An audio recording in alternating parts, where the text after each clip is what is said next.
नमस्कार। कैसे हो बच्चों?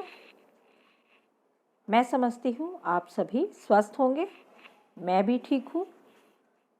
हम पढ़ रहे हैं पाठ 2 ल्हासा की ओर, जिसके लेखक हैं राहुल सांकृत्यायन। अब राहुल जी के बारे में हमने पढ़ा था कि उन्हें यात्रा करने का बहुत चाव था, बहुत शौक था। और जो यह पाठ है ल्हासा की ओर, ल्हासा तिब्बत की राजधानी है। और यहाँ जब वे अपनी पहली बार तिब्बत की यात्रा के लिए निकले थे तो अनेक कठिनाइयों का सामना किया, और उन्हीं के बारे में इस पाठ में वे बता रहे हैं कि उन्होंने अपनी जो पहली यात्रा है किस प्रकार की थी। हमने ये पढ़ लिया था कि वे वेश बदलकर भिखमंगे के रूप में तिब्बत की यात्रा पर गए थे, क्योंकि उन दिनों भारतीयों को तिब्बत में जाने की अनुमति नहीं थी। फिर हमने जाना तिब्बत के समाज के बारे में, वहाँ की कानून व्यवस्था के बारे में, कि लोग आसानी से अपने साथ बंदूक, पिस्तौल आदि हथियार रख सकते हैं, और वहाँ पर डाकुओं का खतरा बहुत है। जो ऊंचे ऊंचे पहाड़ हैं, वहाँ जो निर्जन स्थान है, डाकू पहले व्यक्ति को मार देते हैं, उसके बाद देखते हैं कि उनके पास कुछ लूटने के लिए है भी या नहीं। तो अब वे अपने मित्र सुमति, जो कि एक बौद्ध भिक्षुक हैं, उनके साथ यात्रा पर निकले हुए हैं। अब उन्होंने आगे की जो यात्रा है उसके लिए 2 घोड़े भी उन्होंने ले लिए हैं, और उन्हीं पर बैठकर वे जा रहे थे कि जो उनका घोड़ा था वह सुस्त पड़ गया, शायद थकावट के कारण, शायद चढ़ाई के कारण, और कुछ वे रास्ता भटक गए थे। इस कारण वे अपने मित्रों से पीछे रह गए थे। यहाँ तक हमने पढ़ लिया था। अब हम आगे चलते हैं पृष्ठ 28 पर। आपकी पाठ्य पुस्तक में क्षितिज में पृष्ठ संख्या 28 है। आज हम यहीं से पढ़ना शुरू करते हैं कि अब हम तिहरी के विशाल मैदान में थे, जो पहाड़ों से घिरा टापू सा मालूम होता है, जिसमें दूर एक छोटी सी पहाड़ी मैदान के भीतर दिखाई पड़ती है। उसी पहाड़ी का नाम है तिहरी समाधि गिरी। आसपास के गांव में भी सुमति के कितने ही यजमान हैं। अब यजमान अर्थात जो सुमति को जानते हैं।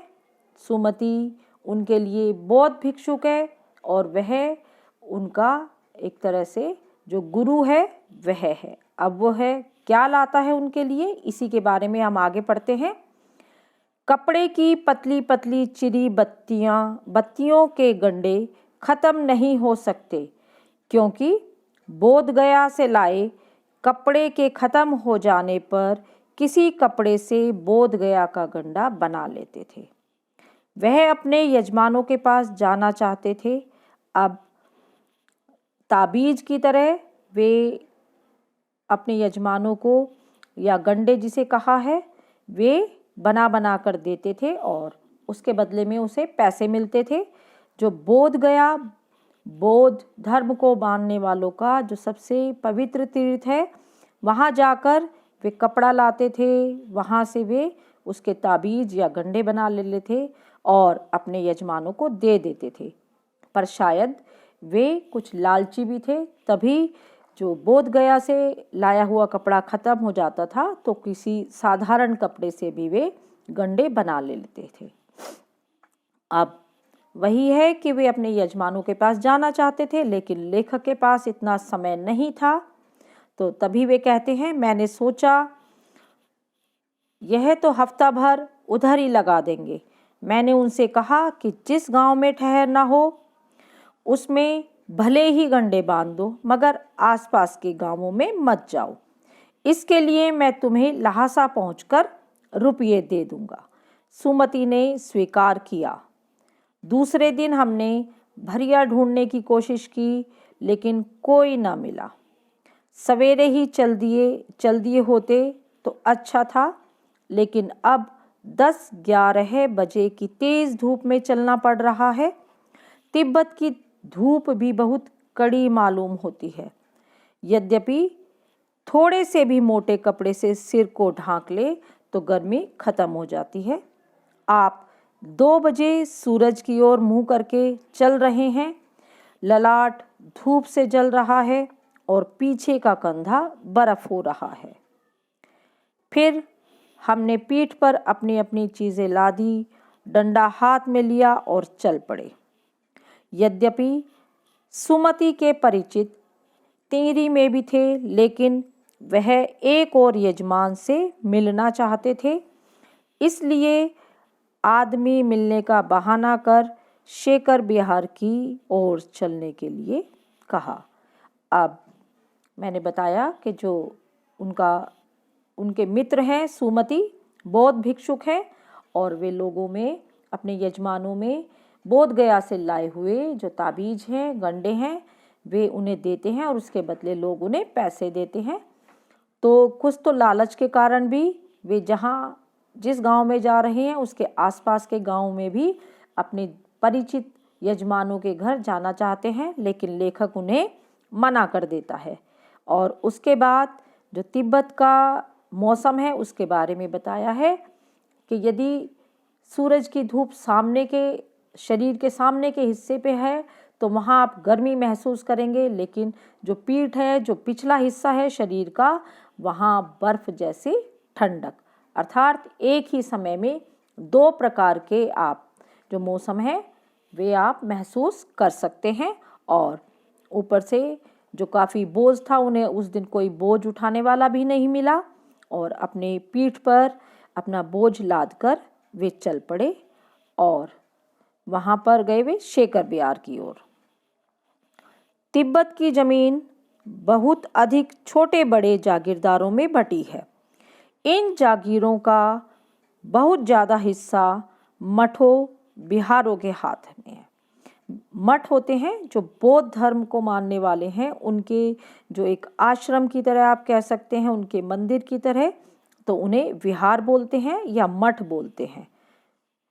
अपनी अपनी जागीर में हर एक जागीरदार कुछ खेती खुद भी कराता है, जिसके लिए मजदूर बेगार में मिल जाते हैं। खेती का इंतज़ाम देखने के लिए वहाँ कोई भिक्षुक भेजा जाता है जो जागीर के आदमियों के लिए राजा से कम नहीं होता। शेखर की खेती के मुखिया भिक्षुक नमसे बड़े भद्र पुरुष थे। अब ये बता रहे हैं कि जो भी जागीरदार हैं उन पर एक एक जो बौद्ध भिक्षुक होता है वही उस सब कुछ इंतज़ाम देखता है और वह जो जागीर के आदमी हैं उनके लिए वह उनका प्रधान होता है, राजा की तरह होता है। तो अब वे पहुंच गए हैं।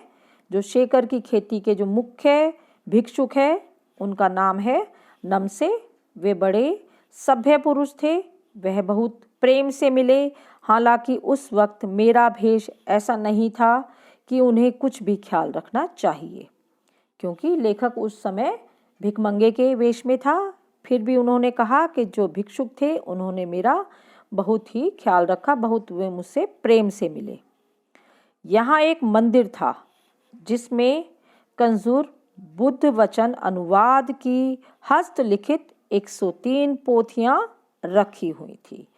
अब वे एक मंदिर में गए, वहाँ पर हाथ से लिखी हुई जो भगवान बुद्ध का जो वचन है उनका अनुवाद किया हुआ था। ऐसी ही 103 पोथियाँ, ऐसी ही 103 जो पुस्तकें थीं वे उन्हें वहाँ मिल गई और लेखक कहते हैं कि मेरा आसन वहीं लगा। अर्थात अब मैं उन पुस्तकों को पढ़ना चाहता था।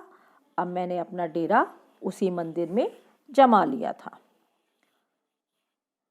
वह बड़े मोटे कागज पर अच्छे अक्षरों में लिखी हुई थी।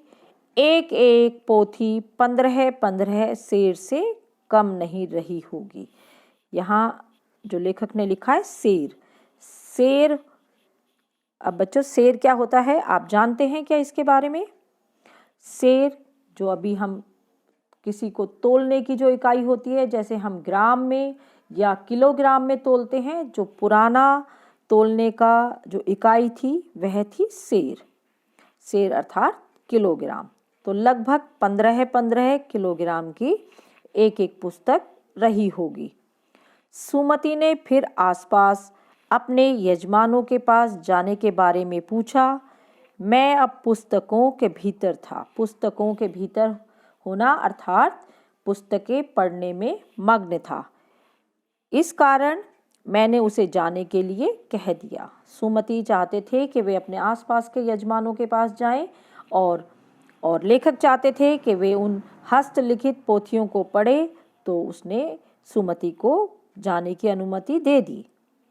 दूसरे दिन वह गए। मैंने समझा था 2-3 दिन लगेंगे, लेकिन वह उसी दिन दोपहर बाद चले आए।